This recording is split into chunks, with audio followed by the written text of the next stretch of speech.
Welcome to Immigration Quicktake. This is Ellie Rutledge with the American Immigration Lawyers Association. The Department of Homeland Security announced Tuesday that the Artesia Family Detention Center will be closed as a larger facility opens in Dilley, Texas, that will hold up to 2,400 women and children. Christina Brown, lead attorney for the Artesia Pro Bono project, joins me to discuss what's happening on the ground in Artesia after this announcement. Christina, thanks for joining me.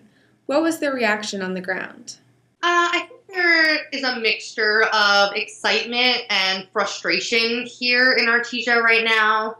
Obviously, our goal was to shut down Artesia ultimately, and it appears that we have successfully done that, but people really wanted an end to family detention. And it's frustrating to know that many clients here are going to be moved and their detention prolonged once again just to be moved to a new facility. So people are feeling conflicted.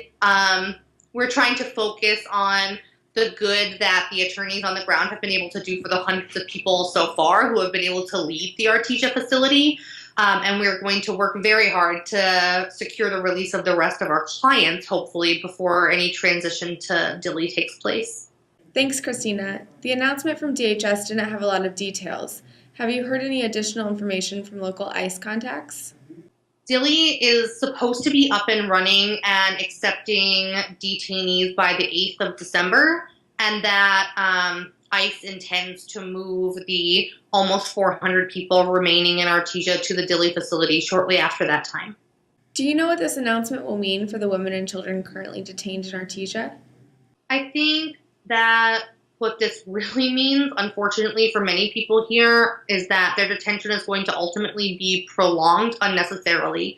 ICE's refusal to grant bond in these cases is incomprehensible, and it is frustrating to know that people are going to be moved all the way to Texas to potentially have a bond hearing or to prepare their bond documentation, only to be released just later on and to go through the trauma of having to move their kids to yet another jail. And the people who have started with Arlington judges and then gone to Denver may now ultimately need to transfer courts once again, which could prolong even the merit cases on the calendar right now. So overall, I think we are looking at the refugees here in Artesia just remaining detained for some indefinite period of time while they sort this situation out once again.